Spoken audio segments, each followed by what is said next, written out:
On to question 3. Rosa makes candles to sell. Each candle is in the shape of a cuboid of height 8 centimetres. The base of each candle is a square of perimeter 20 centimetres. Rosa needs to know the volume of one candle. And part A, work out the volume of one candle.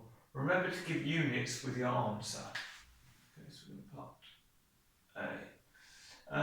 So we know it's going to be a cuboid, so I'm going to try and draw it. Now, they tell us that the base of each candle is a square of perimeter 20 centimetres. So, well, let's start with that base. If this is a square, so we're just looking at the base at the moment. And we know that this, let's call this x. Because it's a square, this distance x is going to be this distance, and this distance. Okay, so we're going to have 4x, so 4 times whatever this length is, equals 20 centimetres. So we want to know what times 4 gives us 20. Well, we can think of it as 20 divided by 4 equals 5. Okay, so we know that x is equal to 5 centimetres.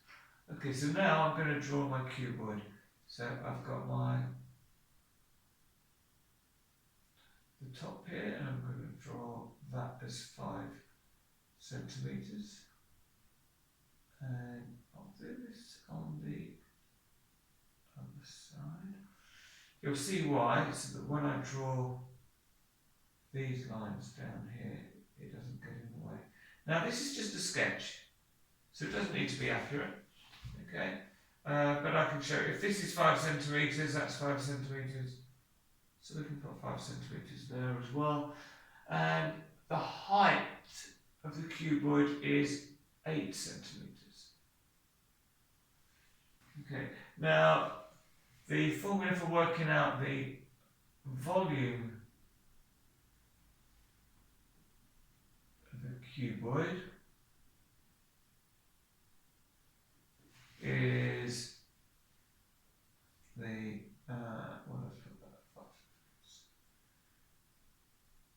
is the length times the width times the height.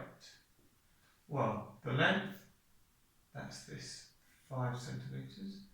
The width, that's another 5. And the height,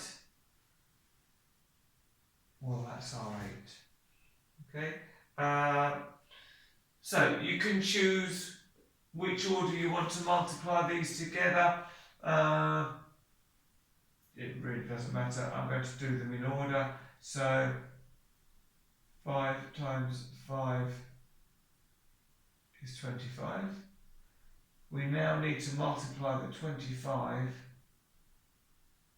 by the 8. So 5 eighths are 40. So down with 4. 2 eighths are 16. Add the 4 gives us 20. So the volume is going to be 20 centimetres cubed. Okay. And then for part B, we get an extra mark for a check. And they're saying use reverse calculations to show a check of your answer.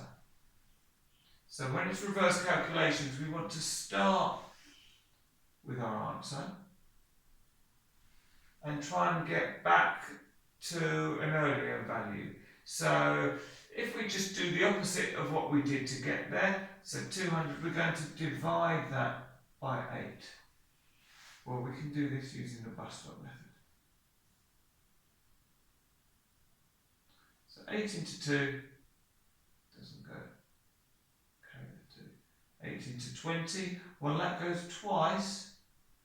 because 2 8s is 16, and then we've got 4 left over. 80 to 40, well that goes 5 times with nothing left over. Okay, I'm not going to stop there though, I'm going to go all the way. So once we have the 25, we then need to divide that by 5, and we know that 5 5s are 25. So that has done a full reverse of the calculation to take us from 200 all the way back to the 5, which was the length of the cuboid. And that'll get you 4 marks in total.